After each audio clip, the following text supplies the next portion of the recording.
Kaizer Chiefs versus Sekhukhune United in the DStv Premiership. This is the last game of the year for Kaizer Chiefs, and then we are going to have a long break in January. But who is going to start and why? Well, let's talk about it. Hello and welcome to Nation Fan TV. I am Pelo, I am your host, and this is where fans meet and talk about Kaizer Chiefs. Amakusi Football Club.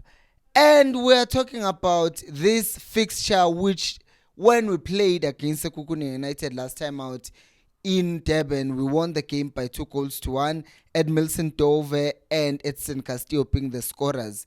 Things have kind of changed since then because, for one, we've changed the coach, so have Sekhukhune United, so the approach to the game has kind of changed. But what we've seen with Cavin Johnson, with his team selections, is the fact that he tends to keep the same starting 11. But obviously with injuries and players not really being in the greatest of forms, we might see some changes. So let's talk about who stays and who will not be starting.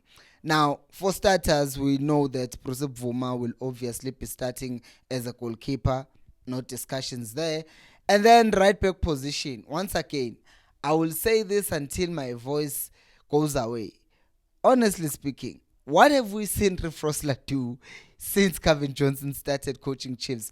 In fact, this season, I think the only standout game that Refrosla performed in was when we played against Sundowns in Pretoria. Like, he was very good in marking Masego. But otherwise, there's never been another game where I was like, oh, Riv was outstanding, be it defensively or offensively. He has not done much this year. So I wonder how bad Solomons must be for Riff Rosler to be continuously selected ahead of him. Because to me, it doesn't really make sense. But because the coach is valuing continuity, I think Riff Rosler would still start at right back. Left back, another continuity mambo jumbo nonsense, which I don't understand, because once again we're talking about another player who's not giving us anything going forward. Because, guys, to be honest, the worst part is that this game tomorrow is playing at night at 8 p.m. and that means umuntu kuzobe snooze first nje between 8 and 9:30, because bavele badlala ibhola elibhorayo ngikhathala until 9:15. I mean quarter to 10. It's tiring, guys, to just watch Chiefs slowly playing the ball. No one is showing for the ball. Uhlantu imele lapha at left back. There is just mina vele. Like, give us something, because if teams are starting to defend against Kaizer Chiefs, then add more offensive players. I've seen Jurgen Klopp saying that, oh, I'm playing against a tougher team. So, I mean, a defensive team. He's not going to play a 4-3-3. He will end up bringing a fourth forward and playing a 4-2-4.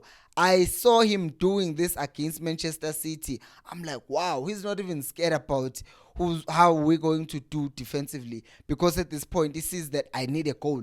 But Tina, we play against a team, we need a goal, and then we're playing as if the game is 2-1 to us and we're trying to defend in the last 5 minutes. So that does suck to me. And I will keep on saying this once again.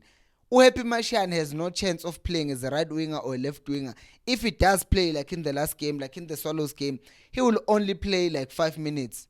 So why are we playing him as a right winger, left winger, if we know that in our midfield we have people who can cover for him if he's overlapping as a left back? I know people will say Mashian is not a defender, but he's played there as a left back for the senior team and he's done relatively well. So why are we not trying him there and have the midfielders cover for him? We saw this with Liverpool. We have Utrent overlapping, Henderson covering for him. So why are we not using that? Because we are playing defensively minded midfielders. So why are they not covering the load or the spaces that is left by our fullbacks? I have no idea why we're doing that.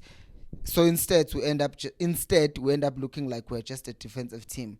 I'm ranting because I know that Hlanti will still start. And then centre back pairing, I will not complain much because they will play Kevin Msimango and Edmilson Dove. Which is okay, right? There's nothing to say there.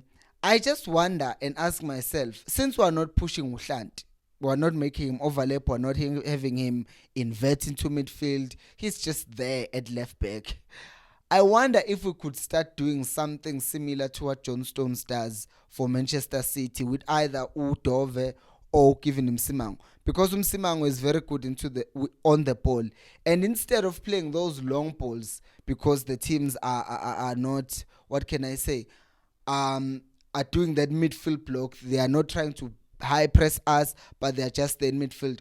What if we start having given him Simango take the ball and take it into midfield, and in that way he kind of adds numbers into midfield, because we are very conservative with our fullbacks. They are not overlapping. So why not try and, when we have the ball or when we are building up, have him carry the ball into midfield, and then maybe once we are there, we now have a midfield overload of 4 players versus 3 or 2, depending on how many players Sekhukhune choose to play in midfield tomorrow. Because good teams, really, really good teams, they play football in midfield.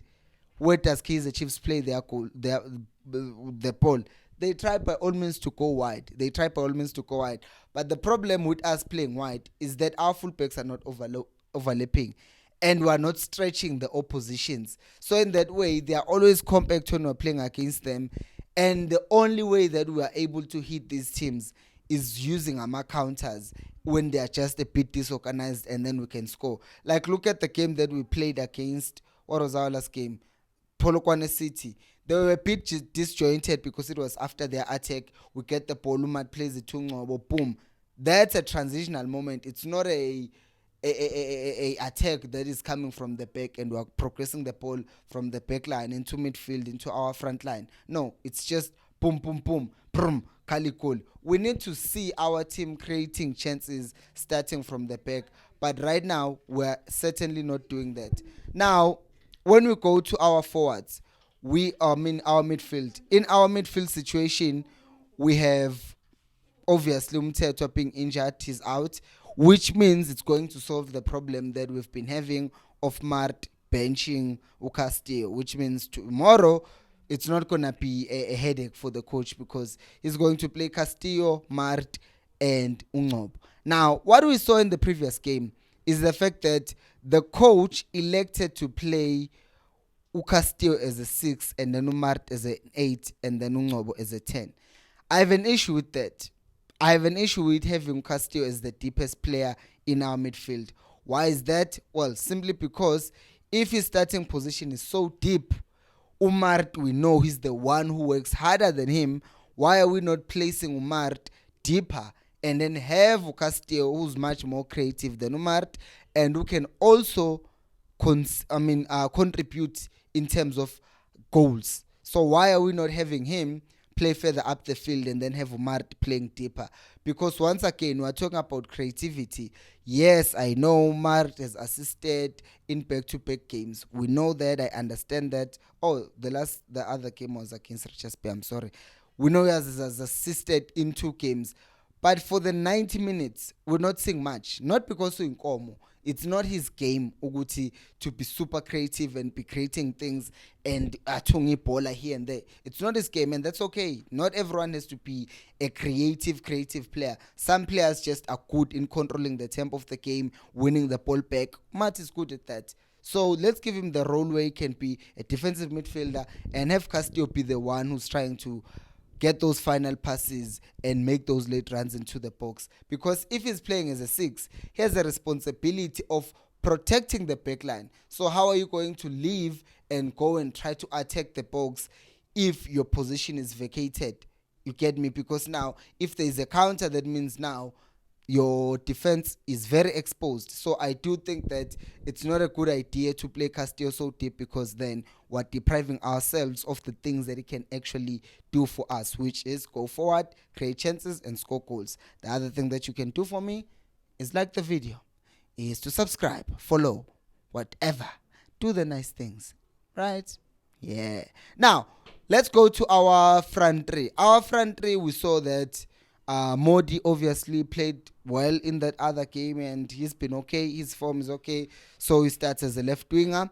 Right winger, the coach will still start Saile, to which I will always say I prefer Saile to come in second half. But hey, I've said that thing long enough, so I'm just going to let him be. He's going to start Saile because he wants to start Saile. And then as a number 9, he's going to start Ashley Dupree. which I have a problem with again. Why do I have a problem with Dupree starting as a number 9? Because when we have Dupree playing as a number 9, have you noticed how Kaizer Chiefs tends to play? I go to Nkomo because I know people are sensitive when I say things like this. It's not because he's a cow or he doesn't know what he's doing. His work rate is impeccable. He's really, really good to Dupree. The problem is the fact that when we have Dupree as a number 9, we tend to play a lot of long balls because we are trying to put Dupree in behind. So we're trying to play those long balls behind defenses and have Dupree try to chase after the ball. Have Umodi try to chase after the ball. Have Usaile try to chase after the ball. So all the time it's always all the time. So my alternative solution, since Dupree is available, play him as a right winger, and then at times have Umodi play as a right winger, have them switch around, and then through the middle play one of those number 9s, and those number 9s would be either play Gonzalez or Uranga. Either way, I don't care who you start. I will say to this day, people are still blaming those two strikers. But the question I have for you is, how many chances do they actually get in each game that we play? We saw Manchester United, this guy, Rasmus Højlund, has been blamed a lot to go to Nkomo. He doesn't know how to score, blah, blah, blah. But he was scoring goals in Champions League matches. People forgot that. And then in the league, he's not scoring because they are playing him with people who are not creating chances for him. Same thing with Chiefs. We're not creating chances for our strikers, yet we're expecting them to score 5 goals each game without a single chance. So it's that thing, Yoguti. How are we expecting our strikers to be scoring goals if the coach is asking them to drop into midfield and link up play and overload the midfield? Because there are other options that we can use to overload our midfield. I've already said, invert the right back or invert the left back or push one of the centre backs in build up to midfield. Man City is doing that very good. The other team that used to do this very well is Sheffield United, back before they got relegated 2 years ago. And now we're not doing those kind of things. And yet, now we're requiring our striker to drop into midfield. And by doing that, we're actually dooming ourselves. Because then by the time the ball reaches the box, there's no one in there. So who do you want to see starting this game? And give me your match predictions as well down on the comment section below. Thank you so much for watching. And until next time, remember, I'll pay you more.